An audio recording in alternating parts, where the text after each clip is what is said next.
They're going to want to understand the methodology. They're going to want to have the pilot's checklist. It's that mindset of learning agility that got them to the top, and they don't give that up. It's interesting. Some of the best salespeople don't have outgoing personalities. In fact, some of the best salespeople that I know are kind of introverts. Welcome to Building Your Sales Engine. I'm your host, Mark McGraw.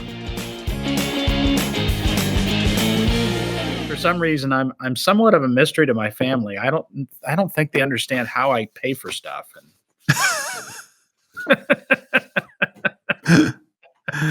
I can appreciate that.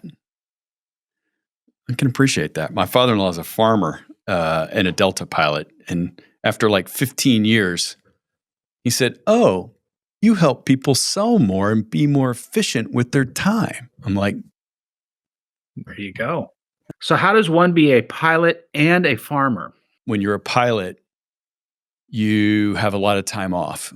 And understanding a little bit more of the world of pilots, having been around him for so many years, 30 some now, pilots basically become one of two things in their spare time. Playboys, where they go on lakes and buy boats and toys and have multiple wives, sometimes at the same time, or they pick up another job and they become multimillionaires. And he was the latter. Very good. Very good. Well, you might appreciate this. That's right. I kind of forgot. You were a pilot, right? Yeah, I am not current, but I carry this around like a token, a badge of great accomplishment because it's not easy to get those. And I miss flying, but you age out, my man. It's just kind of the way life goes. I don't think you want to be not proficient at that particular craft because, two axes is a lot to deal with. Yeah.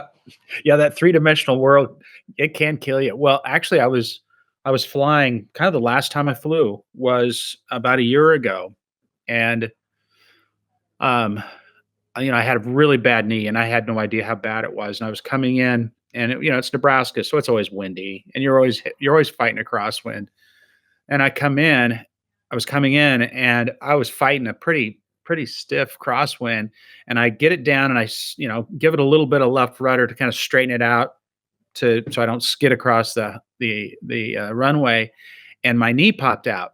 Oh, And so the left rudder turned into no rudder. oh my God.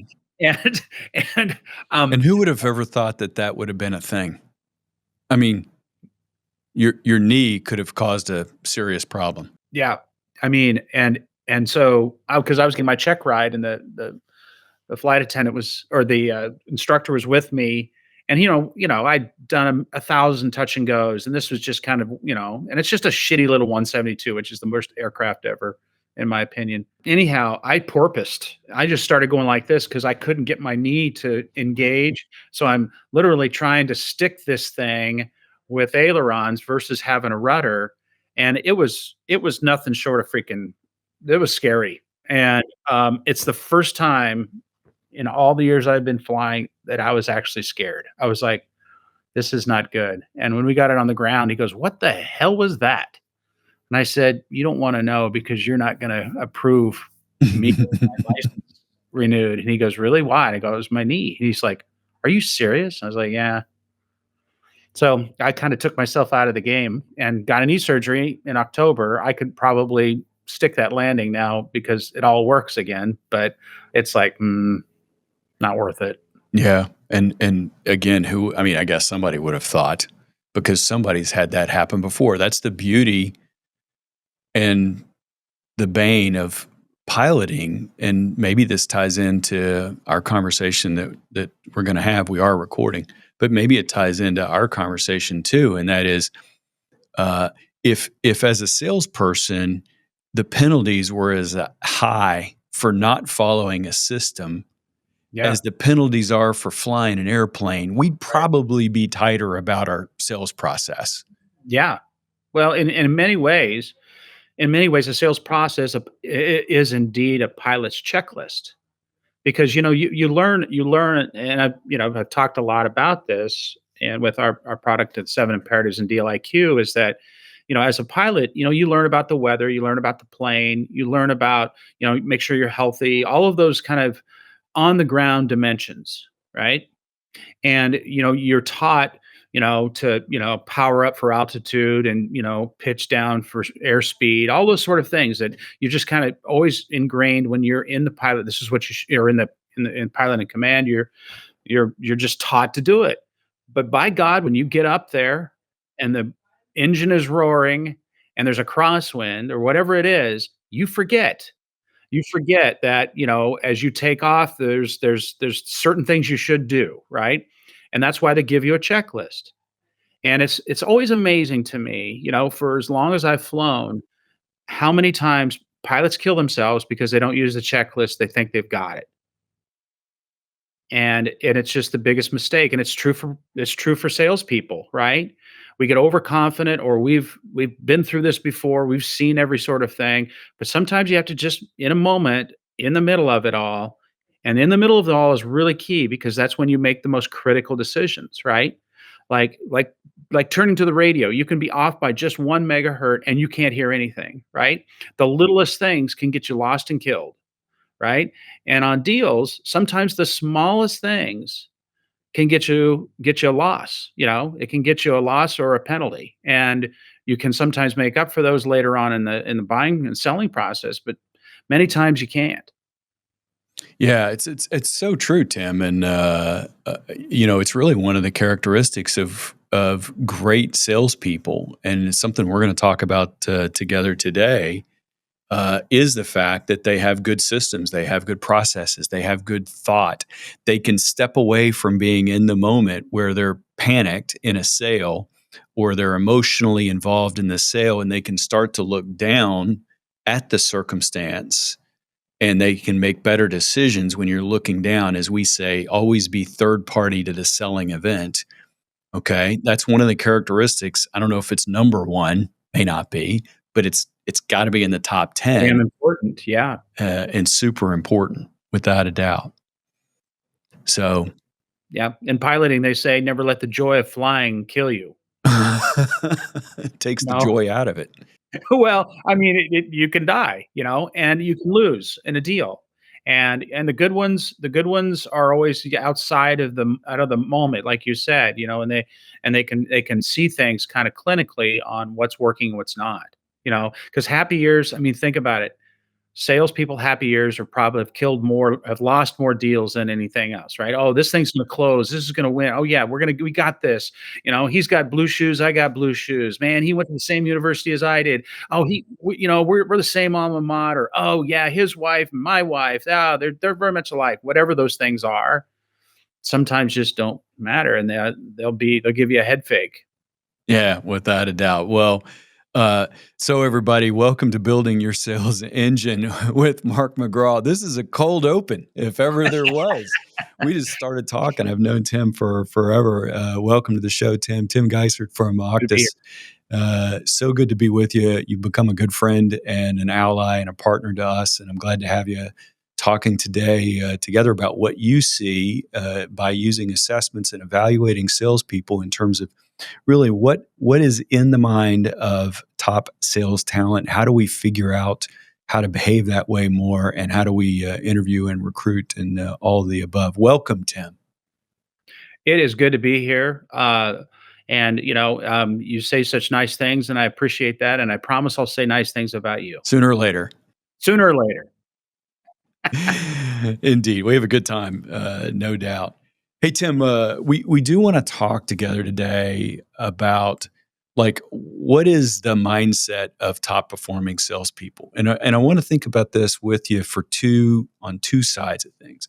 One is if I'm a salesperson, how do I better embody those mindsets? Okay, and if I'm a manager, how do I either encourage those mindsets, or if I'm going to go hire and recruit, how do I go identify them, ask the interview questions, use assessment tools, what am I looking for, and all of those things? And let's just pack all that stuff together in our time together today. Cool? Sounds great. Yeah. Excellent. Yeah. Yeah. And maybe it'd be a good place to start, Mark, just to kind of level set for what we do, we've been in the behavioral sciences for, boys, 25, 28 years now. And part of what we've done is always try to put that positive psychology and understanding of what makes great people great. And we used to do it for all kinds of jobs and all kinds of, job families when we had our first company. But at our company, in combination with Sandler, we really care about B2B salespeople, customer services in B2B, and every, sales leaders, and understanding those exemplars, what makes them great, really inspires the rest of us, us marginal players to be great. And one of the things that we've seen over, studying B2B salespeople, there's been a shift, and I don't know if it's a chicken or the egg. I guess we can debate that all day long. But what it used to explain exemplar success, 5 to 10 years ago, and there was really quite a sea change that happened around the pandemic. I don't think it was all pandemic, but that's kind of a bit of the, ADBC in many ways of the shift. And the shift I'm talking about is that we used to hire and look for people that were high in two innate traits: competition and courage. Okay. Competition and courage. If we'd hire a young woman, a young man who was just high in those traits, we'd release them into the wild, and 9 times out of 10, they would have success. And, they just kind of fight their way into a deal and fight their way through it because of that. But what's happened, and this is the chicken or the egg, I don't know if it's because the buying market has changed, because it has, or if there's more buyers involved than there used to be in most B2B Which deals, there are.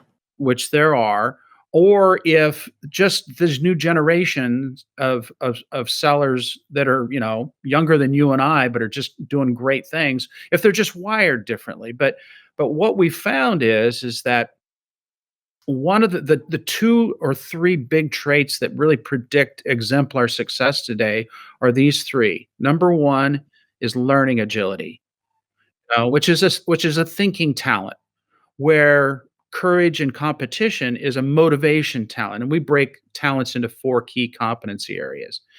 And the second one, so you've got learning agility, then you've got this other thing that's called networker, and kind of coupled to that is another trait called individualizer. Now, we've studied this a long time, and one of the things about networker or an individualizer, those two traits kind of used to fight each other. But if you think about it, networker is all about, well, think of it this way: if somebody who's high in networker as a talent, you send them into a cocktail party, they'll come out with 10 to 15 friends, right?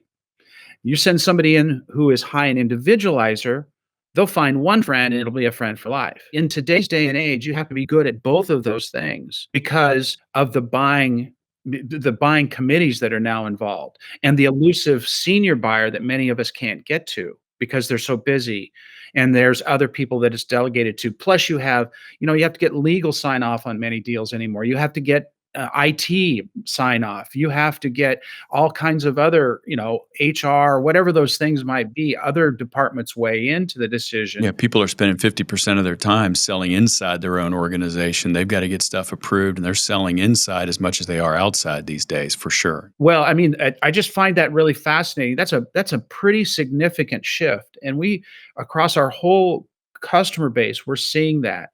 And guys and gals that are our age who are hired for high competition and high courage, are being replaced by these people that are much more, I guess I would say, cerebral. They can navigate the people and politics better than maybe the previous generation. I think that's interesting.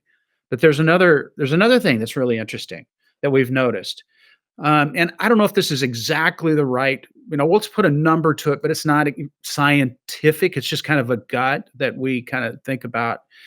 When we used to hire salespeople 10, 15 years ago, talents really predicted 70% of someone's success.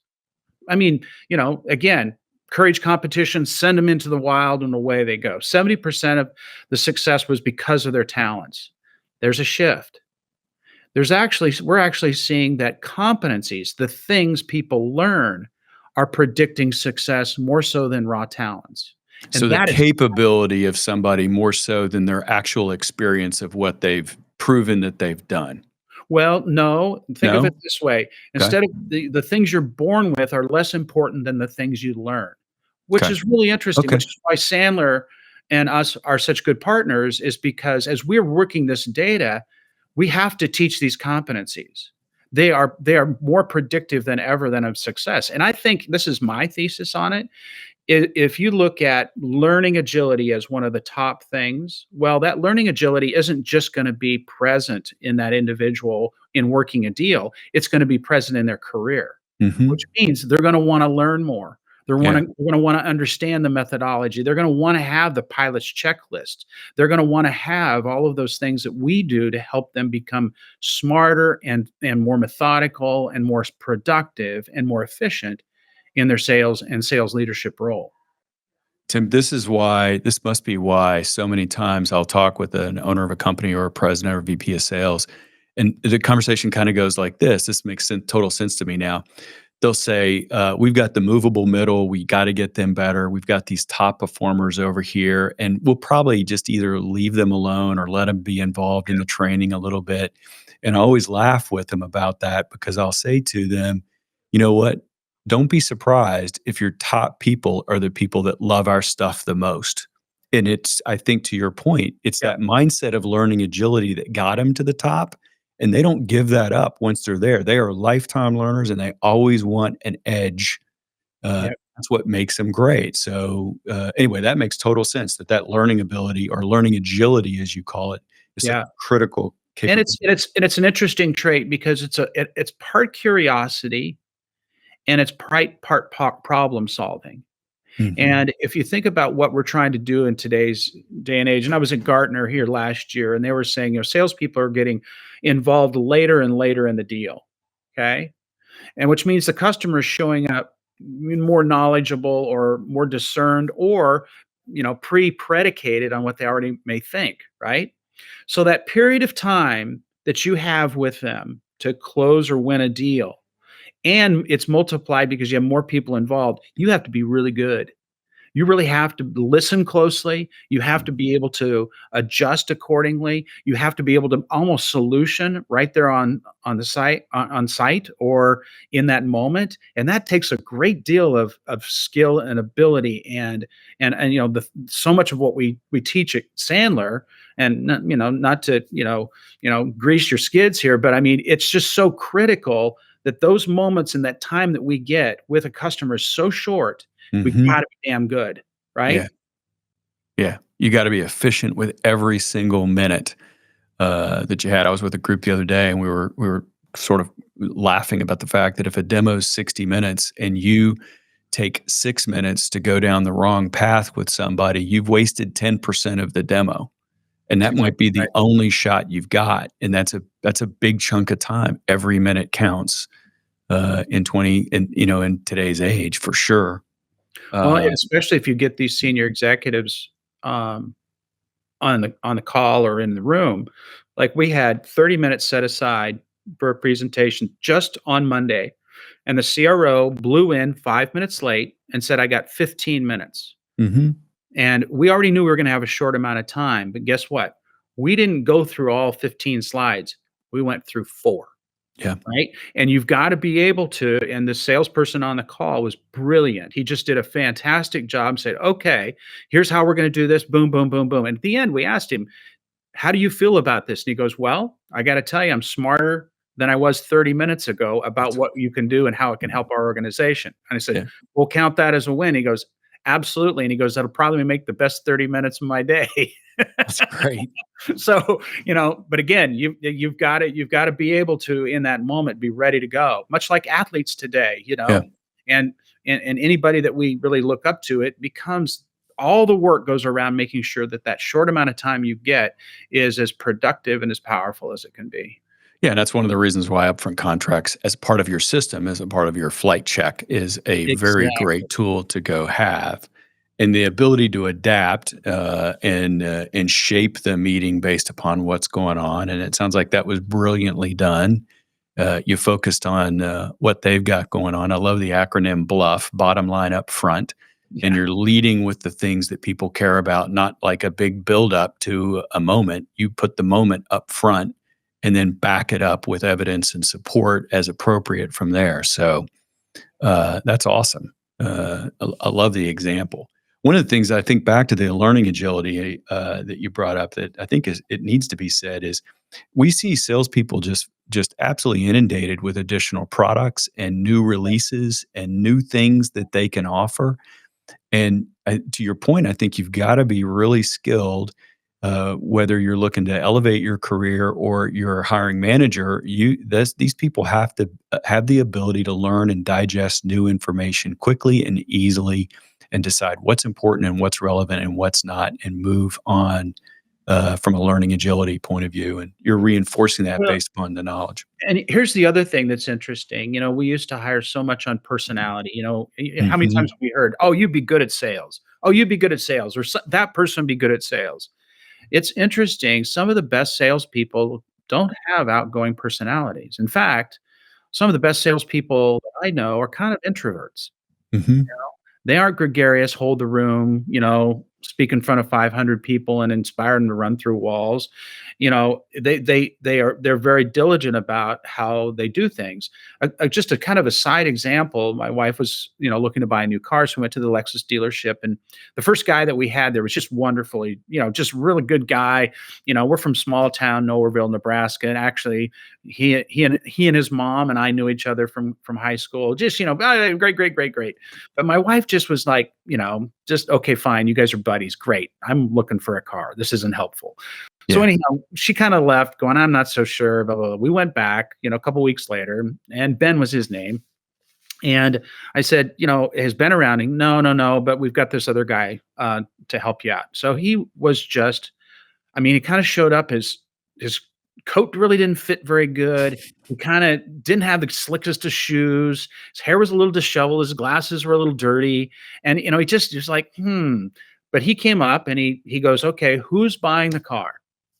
So his first question, "Who's buying the car?" And I said, "She is." And he's like, "Great, I love you, but I'm going to talk to her." Um, and then he's just like, "Well, let me tell you about this, this, this, this." And he just was so patient with her. And he was explaining how the systems work and how because she was all, like these new Lexuses are so different than the old Lexuses and the interface. And he just went deep with her on it. And voila, we bought the car. So I asked him, I said, "How long have you been selling cars?" And he goes, "Oh, this is my fourth month." And I go, "Okay, tell me about that." He goes, "Well, I used to be in service, and I have my second kid, and I gotta make some money, and I couldn't make it in the service department, so they gave me a shot to sell on the lot." And I was like, "How's that going?" He goes, "Well, first month was miserable. I sold one car. Second month, I sold a couple cars. Third month, I sold 15 cars. Right now, I am the highest selling seller in the Midwest for Lexus." And I was like, 4 months in. 4 months in, and I go, "So why?" He goes, "Because I know the car, and I can I can connect what they're looking for in what I know in the car." Okay. And he goes, "I'm not flashy. I don't try to pressure them. I just help them. And these cars are difficult to understand, and so I just know them." And so here's a guy who's an introvert, came from service, is selling and is outselling anybody else in the Midwest for Lexus. And you said something I think if we're not careful, it could be overlooked. And it was a very wise gem that could be easy overlooked. What he said is I connect what they want to what the car does. And where mistakes get made sometimes is that, especially people that come out of services, is that they tell A through Z of what the car can do, as opposed to he understood what are the letters of the alphabet that are important to you, the features that are important to you, and then he talked to those. That's that's good salesmanship or saleswomanship, as the case may be. But that's an important gem, GEM, that could have gotten lost right there for what you said. And he was really shrewd too, because I go, "Okay, dude, so what's with the suit and the whole look?" He goes, "I found people don't want they show up in work clothes and casual clothes. I just try to identify with them. I look like most of the people that are walking in here buying a car." By the way, that also tells me he has a system. There's a He does. system that he's developing He has. to He's sell. I was like, "This guy's really good. Okay, who's buying the car? I mean, that's part of the Who's system. buying the car?" And our client base is not selling cars, but you can take something from outside of the world of what we live in and day out and apply it to our businesses for sure. So, Mhm. Tim, let's come back to a couple things. You Yeah. mentioned earlier there were three key ingredients. The first one you said was learning agility.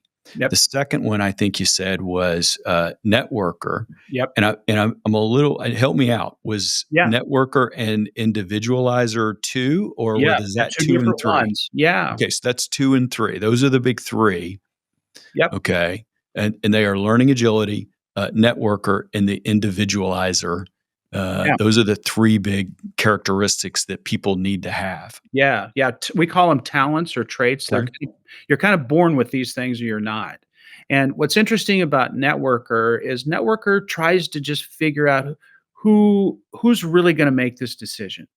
They and it's just like my car salesman example, I mean, he was doing that. He was like, "I'm trying to figure out who and what, who's who in the zoo," right?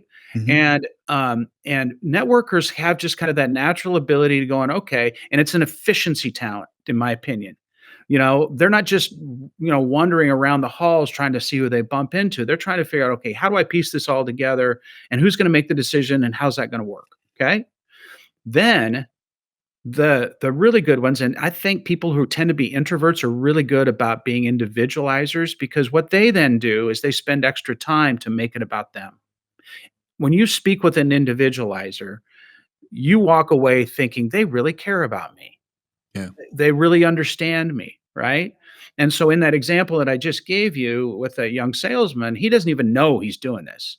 Hmm. He's trying to network here, trying to say, "Okay, who's gonna buy the car? Let me understand this." And then what's he do? He makes her feel important. I turned into wallpaper at that point, which I was fine with, right? But he zeroed in and just totally connected with her. That's an individualizer. One of the things that I see these days too, Tim, that individualizer or those trait or talents play out. There was a time when you could sell to the ultimate decision maker, and that person would make the ultimate decision. Hence the title, clever, right? Yep. Um, However, what I see that's happening more and more today is that decision maker is taking input from all of these people, and that number has doubled in the last 5 years. Yep. So there's a lot more people, and so you can get people as an influencer that actually have quasi decision making authority because while they might not be the person that makes the decision, their voice is heard very loudly to the person who does. And so what I have learned here is that you can't ignore anybody in the sale. You Mm-mm. can't diminish anyone and their roles because they very well could have influence Yeah. and maybe not decision making authority, but they have enough influence that they will hurt you. Some people said they can say no, but they can't say yes. It's kind of uh, that approach. Yep. One of our customers was selling into municipalities. It was an engineering firm, so they were building roads and waste treatment plants and things like that. And as we were going through this process and we were trying to figure out how do we help them do it, they were ignoring the mayor's closest confidant. And in one case, this young salesperson goes, "You know what? I lost a deal because I didn't know the brother-in-law was the advisor to the mayor." And so no matter what happens, city council meeting happens, mayor's watching, they've got this big expenditure. Should he get behind it or not? And so she goes out and has a dinner with, her brother-in-law, and voila, that's how the decision gets made. It was completely off their radar screen. So sometimes, and that's why that learning agility is so important because you Mm. want to learn how and who that they're going to make the decision, because everything's just enough different that you got to figure it out. So I love these three characteristics. I agree that things have changed over the last, X number of years. So two things that we should think about here, Tim. One is if we're a manager, how do we go about identifying these characteristics? How do we go about identifying these talents? So let's start there, and then let's talk about okay, if we're a seller, what are the things that we can do to shift so that we can embody those skills that are needed today even more? But let's start on the manager side of things. Give us some thoughts if you're a manager. What questions do we ask? I'm a big fan of your assessments as well. Let's talk about that. Let's start there, Tim. Well, one is the behavioral science that we now enjoy that's been really in the world of business for 25, 30 years, which was started by Don Clifton, is really sophisticated anymore. And the assessments we have today and the psychometrics of how those questions get asked can tell you a lot that they couldn't tell you 10 years ago. So there's always that, and you can always use that kind of a tool. The other part of it is that from a manager standpoint, there's a couple of really good questions to ask. And I love asking this question because there's two parts to it. One is ask the question, and then the second part is shut the hell up and listen. All right, Yeah, which sometimes sales managers don't do very well. yeah, And the question is tell me about what in your life or who in your life made you who you are today. yeah, Think about that question for a second. Tell me about what or who in your life made you who you are today, and then just shut up. yeah. Now, one of the things that happens is with salespeople, many times they'll just rush to an answer and they don't even listen to the question because the question's a character one. The question is about really trying to understand, what made you who you are. The first thing you listen for is, do they just rush to their last job and try to give you a resume, right? Oh, I Hmm. closed this, I did that. Sometimes people will give you kind of a pat answer, like, "Hey, I played sports, so that's how I learned how to be competitive, blah, blah, blah, blah." The real answer you're trying to look for is, like for you, you wanna know about, I grew up on a farm, and I learned how to do chores, so every morning at 7 before school and every time at 3:30 afterwards, I had to come home and do chores. And that taught me how to work. And it wasn't fun work, but it taught me how to value work and how this is and so you look for those sort of things. Or you hear things like, you know, I was a single mom because my husband died. And what that did is that changed my trajectory in my life and my career. And I found I was really good at sales, but I also found that desperation of making sure I could feed my family pushed me to success, you know? Because in sales, you still have to hustle. There's no Yeah, way around it. It's work. It's hard. It's not easy. People tell you no, so you look for those character things that life has taught you that you bring to the table when you come to work for an organization. And so to me, those are one of that doesn't necessarily hit network or learning agility or, um, those traits, those individualizer is what I'm struggling to say. It really just tries to understand what is it that's inside you that made you who you are. yeah. It's going to express itself when we go to work together. What's the makeup of that person? What's their character? What's their work ethic? I guess in a roundabout way, I like your question better than what I've asked, but I think the question that I've often asked is I'll say, "Hey, tell me about yourself," and they'll immediately go into where they are now, and I'll stop them and I'll then redirect them and say, "No, I'm sorry, forgive me. Where did you grow up? Who influenced you? Yeah. To your point of how did you become? Who was a mentor in your life? Tell me what you did growing up and where you came from and all this stuff." And that, who knows with all the Well, that's the uh, that's actually the second question I love oh, asking. is it? It's Okay. really close to that. It's like, what did you and this was actually taught to me by one of our customers. It's a question he used, and I've used it ever since. And it is, what when you were young, what did you do to make money? Yeah. Okay. That's great. Because, you think about it, if you're a lawyer or you're a doctor or whatever it is, you don't wanna ask that question. But if you're a salesperson, you're a sales leader, I want somebody who wants money early, right? Yeah. Best story I ever told was that I heard was this guy who he was like, "Well," he goes, "I don't know if I should tell you this." I'm like, "Well, what do you mean?" He goes, "Well, when I was young, we did the lemonade stand thing, right?"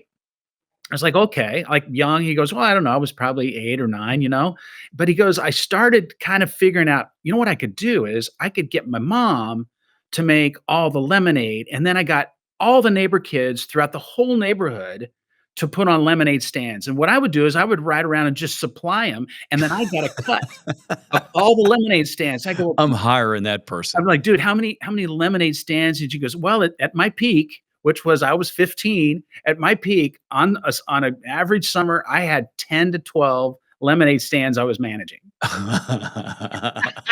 I that mean, it tells you great? so much about the person's character and who they Right, are and how they think, right, right, you know? right. So I just love that question. That's a great story.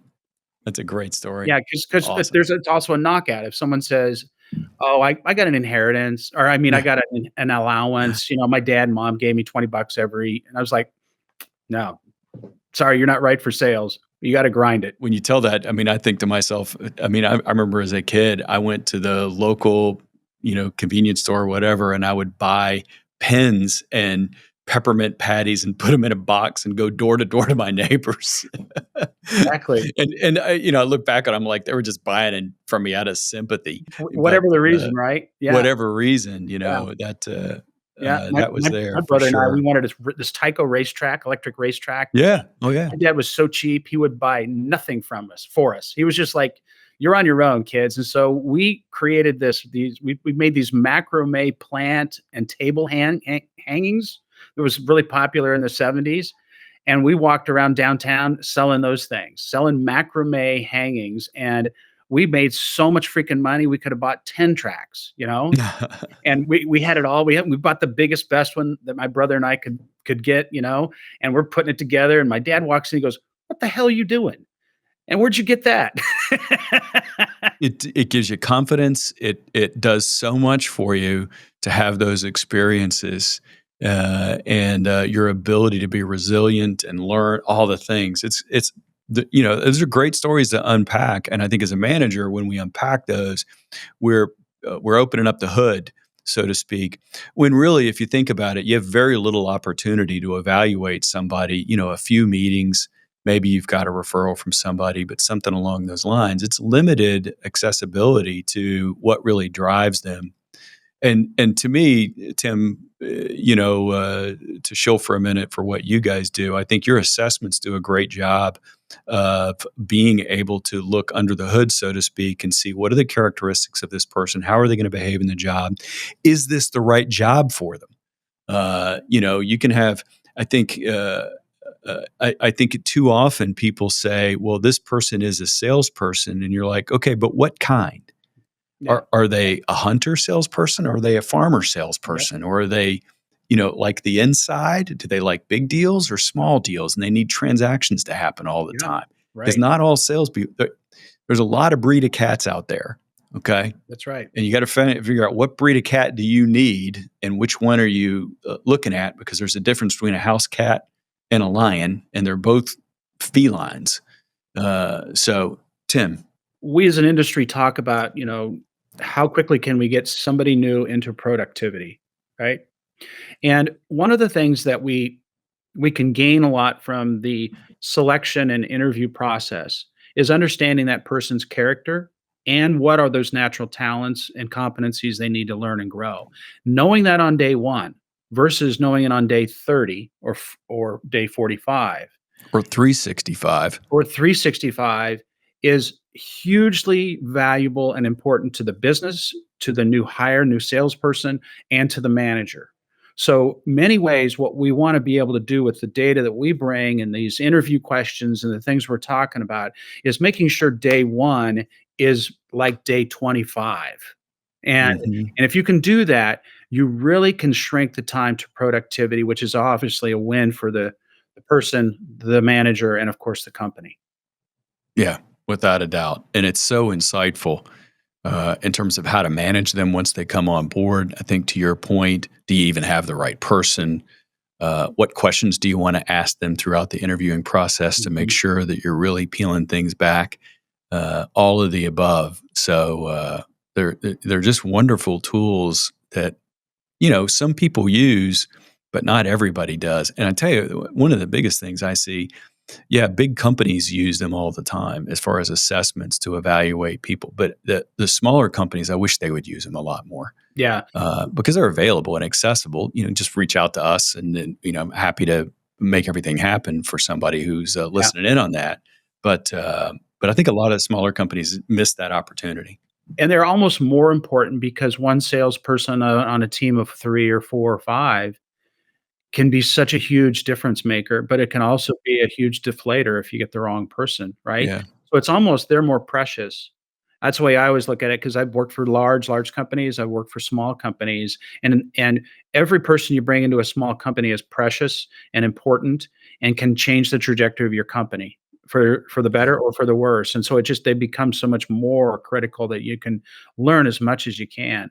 And like that lemonade stand story, my client ended up hiring that person, and he was known as the lemonade stand guy.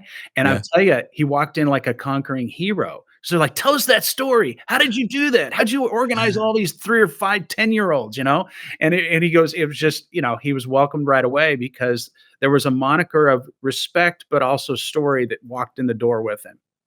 Yeah, and I think that's a maybe a final point here too, and that is have story. Look for story. Can the person weave together a story that builds upon why they should be hired? And that's true whether somebody's trying to get a job or whether they're interviewing for a job. Those are critical skills to link those things together. Don't just tell a story. Have a story to tell a point, and that point should support one of the reasons why you should either hire that person or why they should be hired. Yeah. So, man, there's so many good things inside of there, Tim. I love it. Absolutely love it. Let me ask you this final thought. If there's one most critical thing that someone as a hiring manager should be thinking about or doing when they go through the process to identify the mindset of a top talent, what do you think it would be? Uh, Anything come to mind? Because we've done this for so long for so many different jobs. Every job's differently. But to me, for sales, the getting to the heart and understanding what drives and motivates them internally. And there's a Mhm. there's a trait or grouping a trait called motivation Mhm. within our assessments. And what you really need to figure out is what is it that's that internal motor, and do they have one? Yeah. Right? Because the best salespeople are motivated in ways many times people can't explain and many times you can't see. But finding that motivation, what is it that makes them go every day, is the single most important thing. You can teach people all kinds of things if they have that internal motor. They can learn things. They can absorb things. They'll take the hard knocks, right? They'll take the successes in stride, if you can understand what's that internal motivator, that characteristic that gets them up every day and makes them go to work. It's that ambition and drive, and Mhm. over my career, 18 years of coaching and training, and then 16 years prior to that. That is something I just have not been able to, if they don't have it, at least an inkling of it, it's hard to instill that. You It's can't make just tough somebody who to do. doesn't wanna go, I mean, and again, it's like golf, it's like football, it's like business. The great ones are in the single digits in percentages, Yeah. and they're fascinating. But I will tell you, just looking at them and studying them and, over the millions of people, many millions of salespeople that we've assessed, that internal motor, that internal ambition is everything. It's what I've seen too. What I've seen too. It's great advice. Well, Tim, we started with plane metaphors. Let's end it on this. Let's land this plane. Let's do it. Tim, can't thank you enough for taking the time. You're such a great guy and such a great partner with us, and appreciate everything that you do and who you are, and being a partner with us. So, Well, I'll tell you what, I'm just happy to be part of some small portion of your great success. it's no small portion whatsoever. Appreciate you so much. Thanks for being on the show. Thanks for sharing your knowledge and wisdom with so many good people that listen in to what we have here at Building Your Sales Engine. So, as always, if you need anything on our side, do reach out, help out with the assessment side of things, and or any other resources. Tim and I are here for you. You bet. Thank you, Tim. Thanks, Mark. Have a great day. You too, bud. So, hey, I hope you've gotten a ton of value out of this episode. By far, it's our purpose to help people make money and have fun and have a good time. We're here to help improve your life, to help you make it easier to go sell or to manage your sales team, and ultimately to go build your own sales engine. Don't miss an episode. Best way to go do that is to make sure that you jump out to buildingyoursalesengine.com/follow, where you can link up to all of our latest episodes. For more information about this episode, go to buildingyoursalesengine.com, where you can download show notes, transcripts, and other information, including handouts and snapshots of this and other episodes. If you'd like to connect with us to talk about how we can help you build your sales engine, and you are either located in the state of Georgia or are referred to us by one of our clients or affiliated by one of our clients, please reach out to us at buildingyoursalesengine.com, where you can click there to book some time with us. We can find out how we can be of help with one another. If you're not in either of those two circumstances, please reach out to Sandler.com, where you can find a Sandler office near you. Be well.